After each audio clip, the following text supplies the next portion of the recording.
you had been through. So I was thinking, do I want to be working that hard? And and then there was a bit politics as well. So for me, that wasn't a hard decision. I just thought, why not? I just go to the industry. And I have to say that there was that opportunity. I think if our university can have that in the future, it would be great. They have a bridging platform to connect graduates to industry. So they actually had a list of companies, and you can search for your own discipline, and then they can do the match for you. So I actually got my job at the startup through that system, and I worked for them for free for 90 days. And those 90 days, I actually worked more than required. So I arrived early, I left late. And then in the end, they just say, stay. And then that's how I got that job. Okay. Thank you, Dr. Ling, for sharing your experience. I would like to further add one more little thing, which is like, I think, out of this paper. So you landed a job into a startup, right? Yes. So did you also apply it in some of the companies, or just directly from your 90 days program? Yeah, because that was so straightforward. Afterwards, they just say stay, and I thought that was a great environment. People might not know how startup feels like, because startup is, if you know the statistics, 1/5 of the startup companies would fail within 1 year. And the long term, probably only less than 10% will survive. And less than 1% will get to like millions of dollars worth.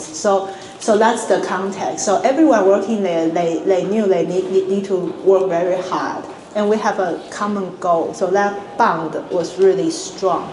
So with that kind of things, you actually, that's why when they interview me, I say work can be fun, because I think the whole environment was not the same from if you are working in a big company when everyone is just a small screw in the big machine, and you feel like whether I'm there or not doesn't matter. But in a startup, we only have like 10 people in this office and another 10 in the US. So that kind of environment was more like we are a group of people, everyone is so needed, and we work hard to achieve a common goal.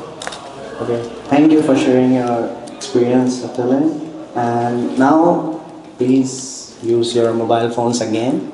And I have a question for you. So how many of you are willing to switch your professions after graduating from university? So the direct question is, who wants to do science in the future? Science.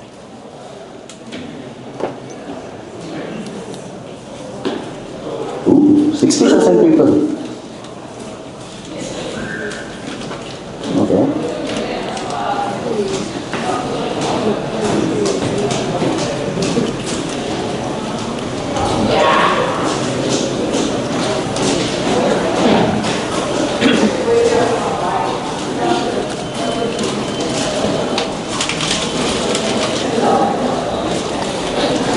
Okay, I think we have a clear statistics here.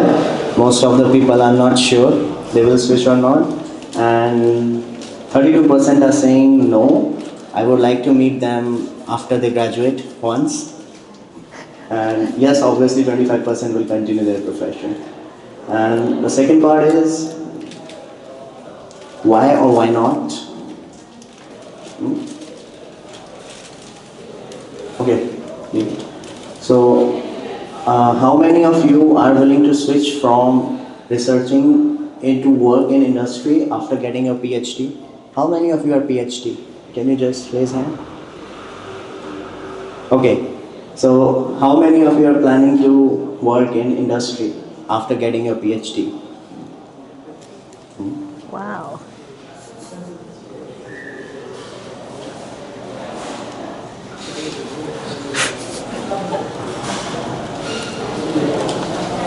That question applies to the master students as well.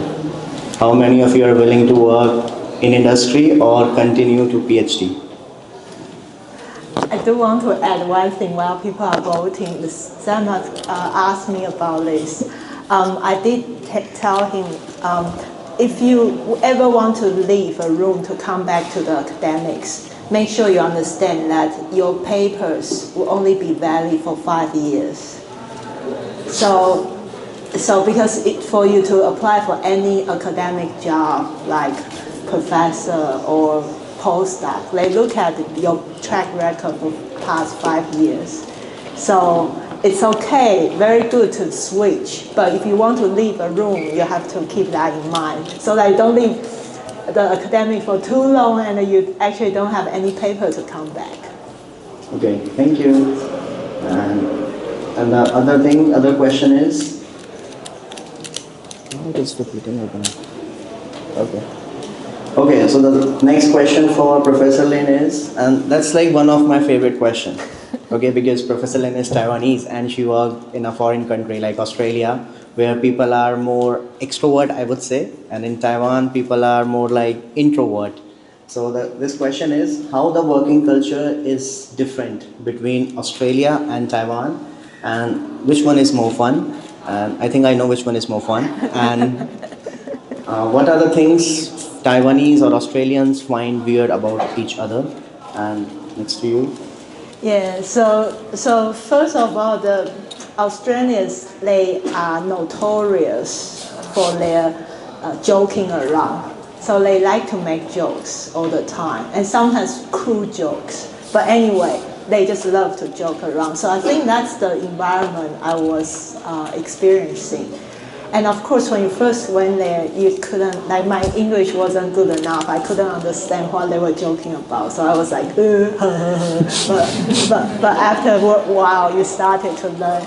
So there are a few things. So for just one example, our office manager, we call COO, he's only probably less than 5 years older than me. But people would just joke like one day he's going to use a stick and walk around like just laughing at him, saying he's old.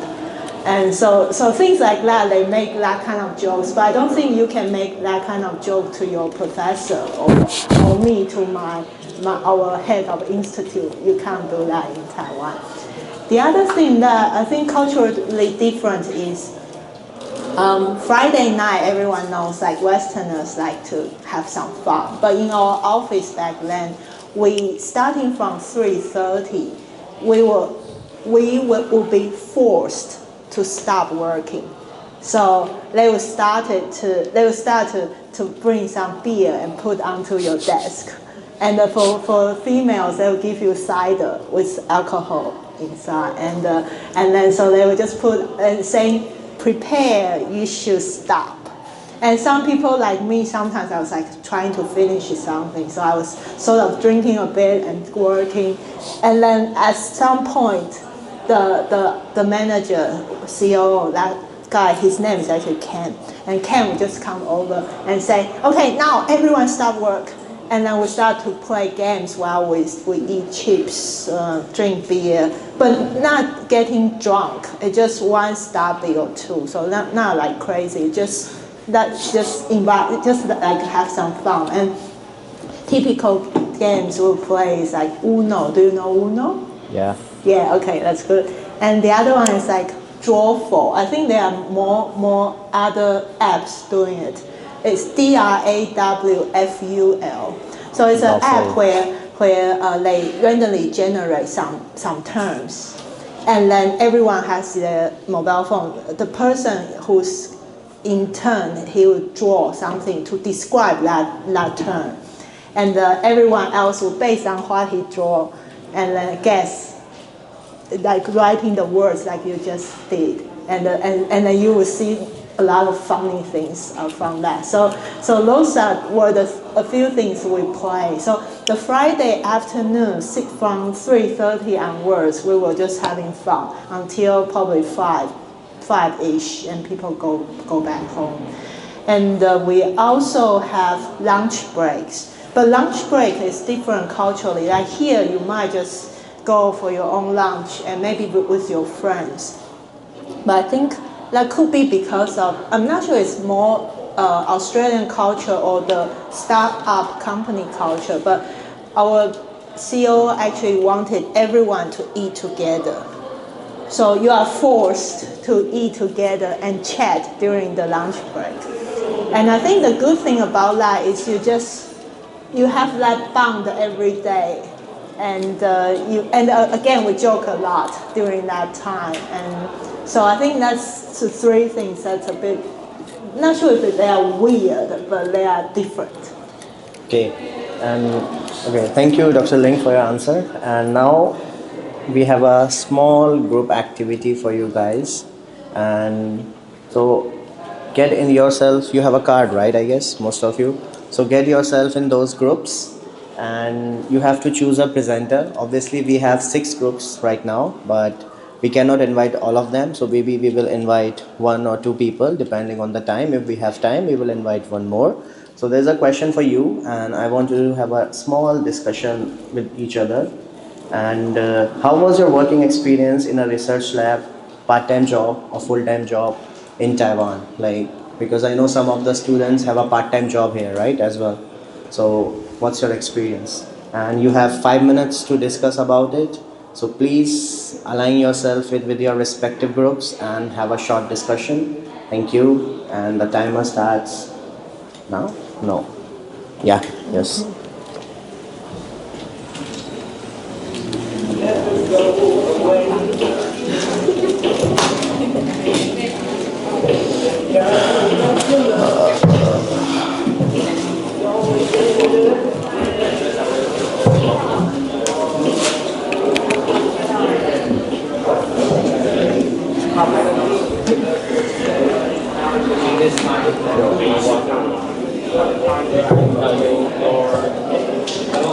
All good, Professor? Yeah, was that too short or too long? No, it's good. The We time was- are because you said you have to leave by 1. You have a meeting at 1:05, right? Oh, no, I'm not 1:05. I can do a bit further, but Oh, it's I okay. need to go back. So Yeah, we will finish by 1. okay, sure. Thank you. Because after that thing, there would be like 2 people will share their part, and then we have one more question. This one, Yeah, sure. and after that we will conclude it, Yeah. and then we have a Q&A activity for 10 minutes. Okay. So conclusion is you ask me to do it or You will do it. How can I do it? Oh, okay. I'll do it. Sure. You are the speaker, main speaker. I'm just the host, Sure. and you have more experience than me. I'm just a PhD. You are doing very well. Shisha. Yeah. Are you willing to give me Yeah, some? sure. That'll be really good. Yeah, that's fine. No worries.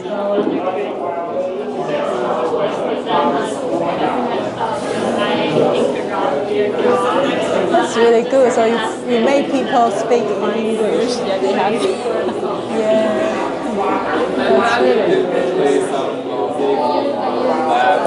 You were sharing your face again in the interview. I just came up with that last night, but it's too late to just check it. I was like, maybe we should have the music. Oh, yeah, that's right. Yeah, that's all right. Next time you can do that. Draw work with another group. Yeah. You can ask people to draw something. That's all right. Don't worry. But yeah, we really love that game because sometimes it was just hilarious. Yeah, like people were thinking about one thing, but they couldn't draw well. So when other people perceive That's a good one. We don't have it they in just my use lab. very funny words to describe. We just go to it. So parties. It's really fun. Okay. Anyone else would like to share their experience of having fun? Yeah. You don't have fun in your lab? Yeah. Oh, you don't have working. You have some working experience? I think I should Library. tell our Okay. faculty to What do you work similar there? things. Yeah, we try to get students to Okay. to In the shop. for students. have fun if they during want that to time? graduate, they need to get to certain level of A little bit boring. I think you're probably the same. Yeah, it's in my university. Yeah, and so, but you can also choose to take some English classes. But I don't think the students will actually making use of those resources. They're trying to get to be graduated. Yeah, but I think this is really just that you actually make people speak English. Yeah, I think my pleasure.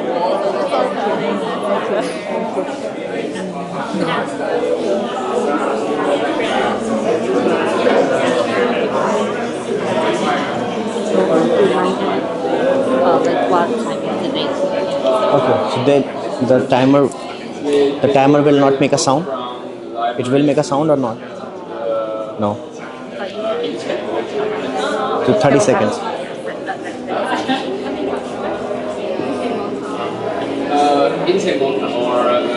You have 30 seconds remaining. I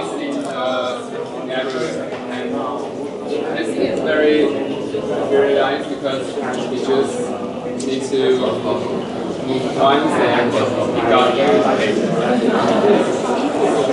it's very easy. But you need to put a lot of work on the show and it's very tired. I think you can change your job. Okay. Okay, done. Time out. Excuse me. Time out. Thank you. So I hope you have a good discussion with each other, which I have seen it like few minutes back. So now the question is, who wants to share their experience with us? Any volunteers? Okay.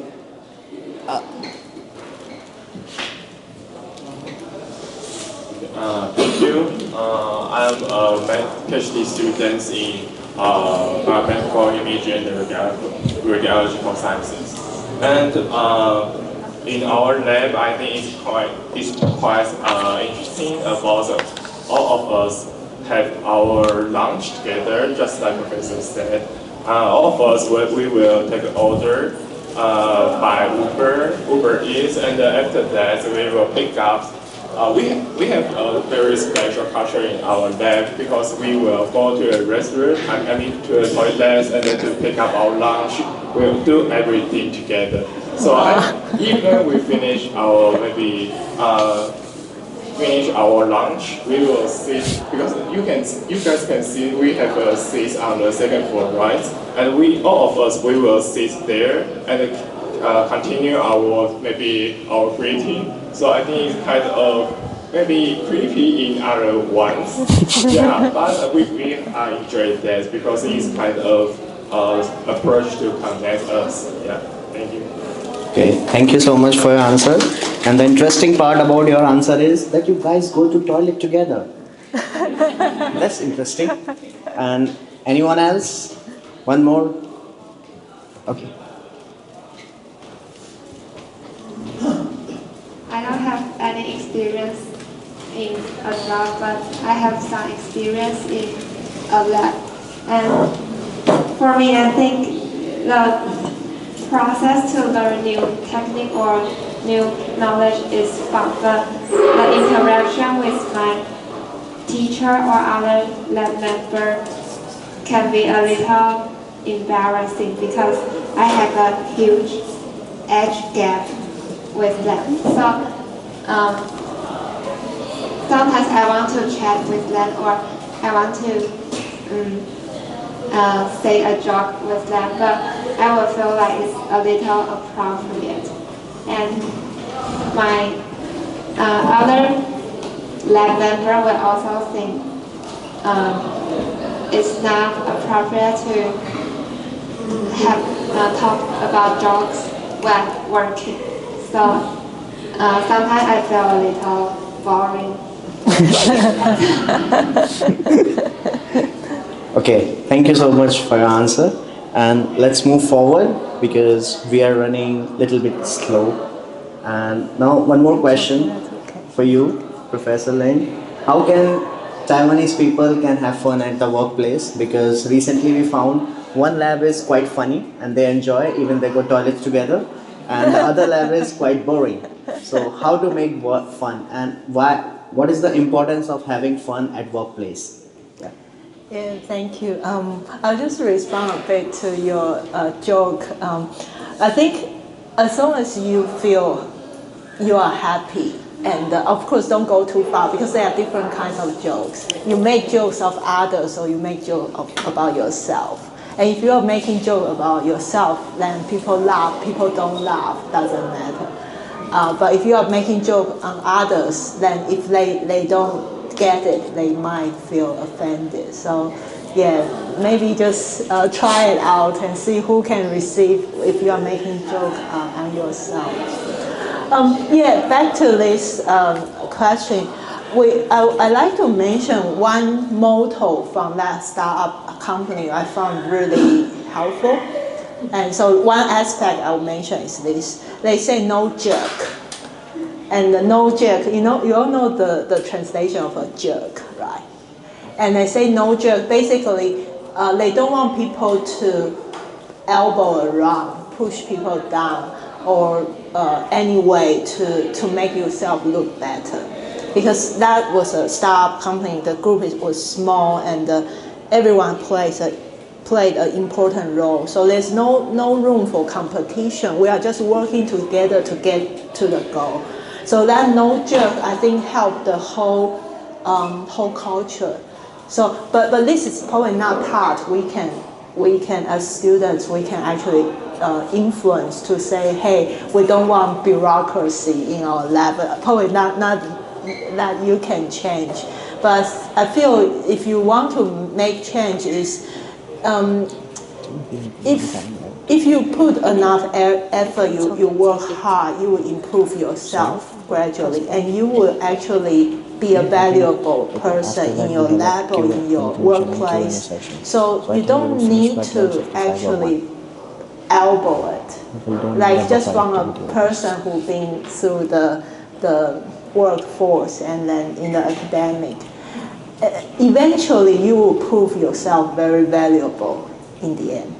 So whether you play all those games to make people look worse than you, and then you get promoted earlier, it might just be faster 1 or 2 years. But what you sacrifice is your relationships with your colleagues and all that. So I think it's personal view, but think twice, because if you just be yourself and you are a happy worker, then you actually live a happier life. That leads to the other aspect. Maybe working in my startup, because what I didn't mention was the other part that was super stressful. We need the performance, and but I didn't perceive in that way. But when I was interviewed, all my messages to Samus was just, it was fun. But was that because myself perceiving this as fun? So actually my memory about it was full of fun things. But you can also choose to remember all the bad things your colleagues has done, and all the small things you've been mistreated. And so I think part of it is actually, do you take the opportunity in any workforce you can learn something, and if you are improving yourself, then you feel it's fun.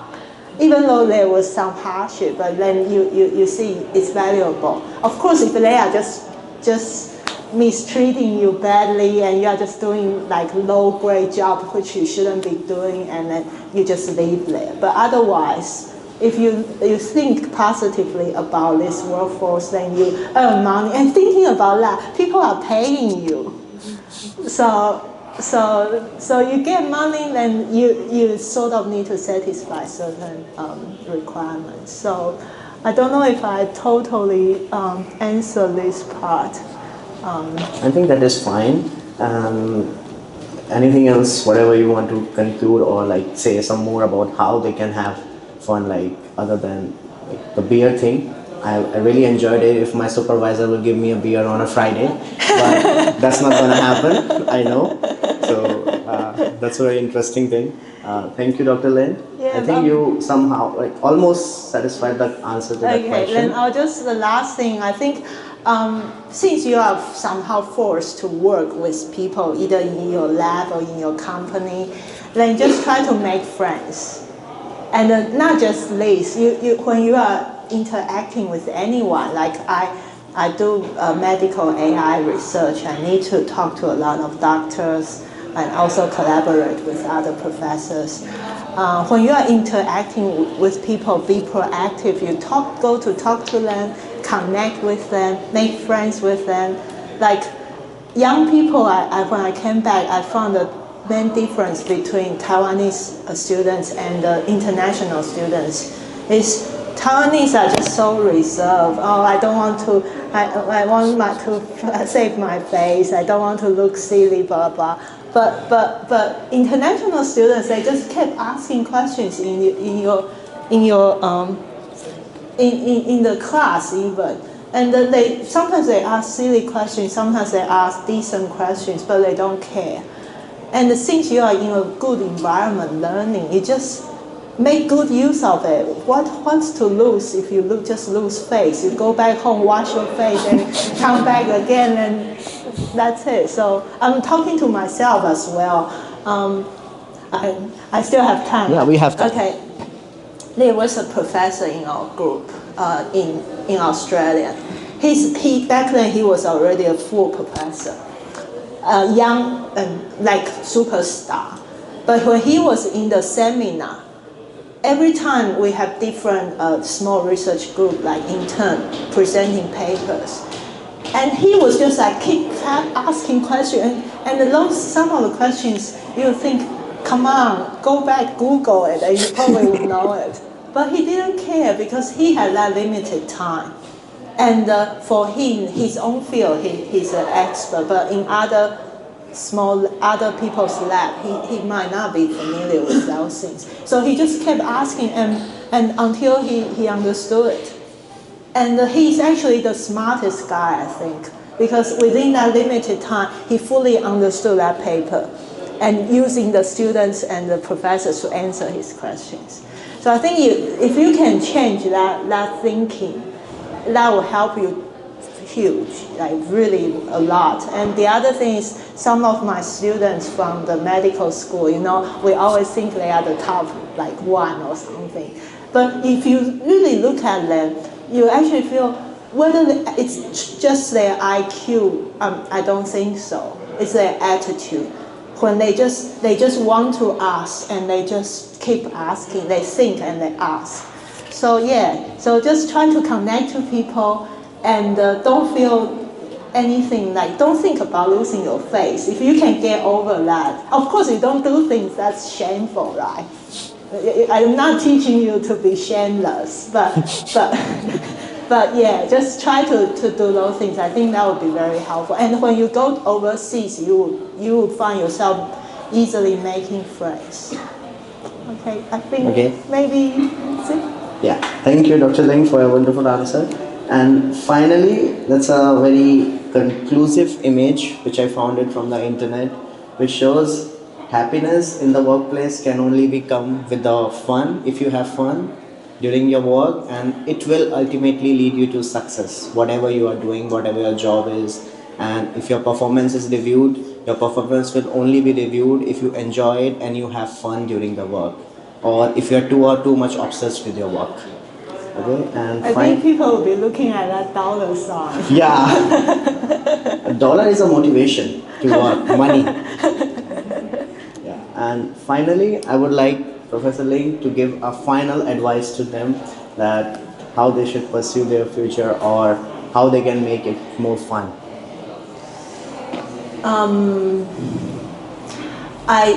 My own, I don't have a lot of time to share my story, but I actually changed from philosophy to IT. And back then, I was in a very low valley of my life. And I didn't want to continue philosophical study. So somehow there was an opportunity. I went to Australia to study IT first, which was a master degree, and that one didn't require any background. And then back then I didn't know I would become a professor. I just thought I needed a training that leads to a job, because philosophy you can't really, like, that doesn't translate directly to a job. And so that was what I was perceiving. But of course I got to know my supervisor, and I was interested in machine learning, and then I pursued to get scholarship or that, and that unfold. What I'm trying to say, to make use of this opportunity since you guys are here, is there's no such thing about end of your world. Like, you might be facing some difficulties. And like for me, back then was pretty bad, because and my health wasn't good either. So there will be, I hope you don't have any valley in your life, but if one day you actually face some challenge, face some difficulties, don't think that's the end of the world, because it's not. Like, I totally changed from one profession to another. Of course, I have my Christian belief, I went to church, all that, but just keep that in mind. If I can leave you anything today, there's always another chance for you to start again, and you might need some time to give yourself some time. Because, for example, I actually had a gap year. I went to Australia first for working holiday, so that was my gap year to recover.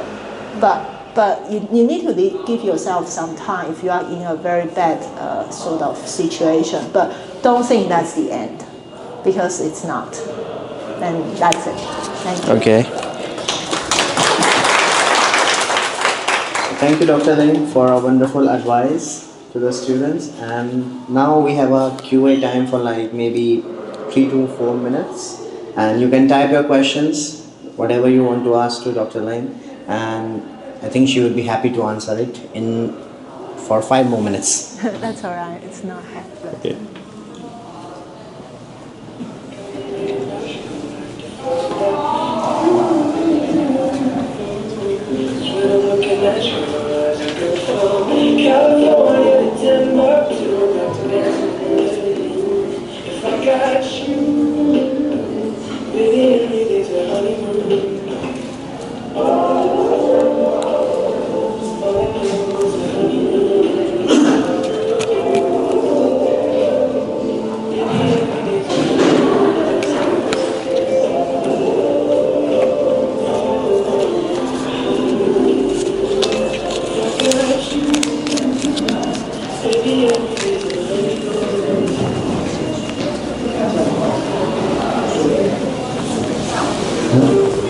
Okay.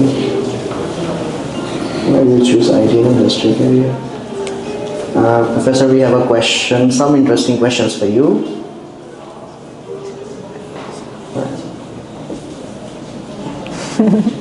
So the first one is why philosophy, other one is why IT as an industry career, and did you spend a lot of money for your study in Australia? Yeah. I think somebody is quite interested in Australia. Okay, I'll start from philosophy. Back then, we had that thing that you want to get to the best university you could, like when you are sitting in the entrance exam. So I think I wanted to get into NTU, but my score wasn't enough, so it just dropped to a philosophy. That's how I got there. And when I studied philosophy, I actually really love logic. So I actually studied with a professor for mathematical logic. And he actually spent time with me, just one-to-one, and he asked me to prove things on the blackboard, those things.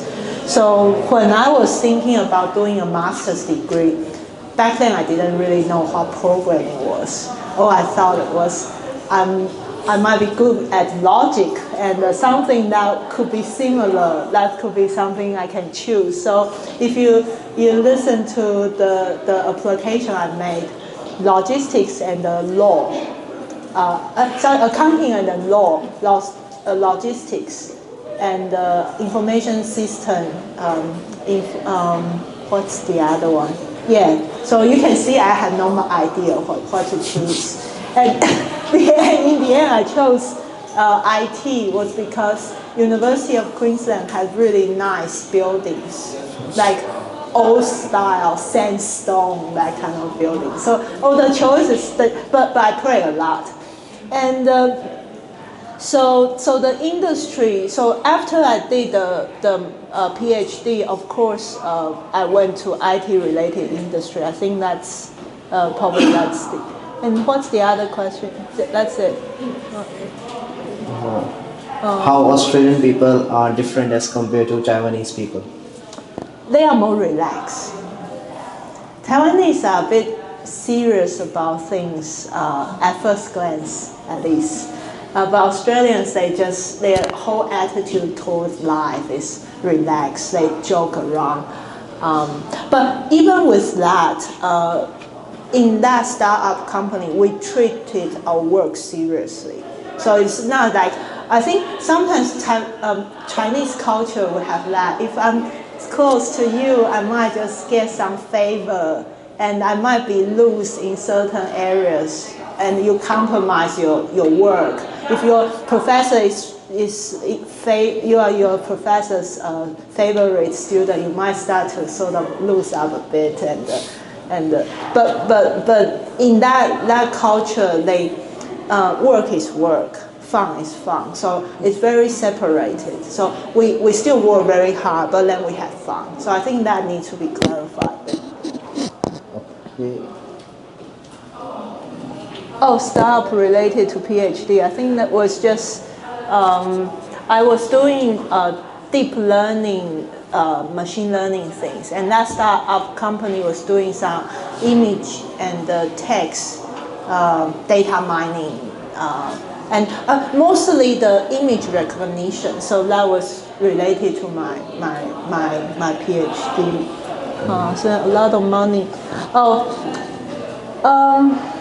My dad did pay for my tuition fee when I went to study masters, but the second semester I started to be a tutor, so that sort of helped to pay the rent, but I still needed their allowance.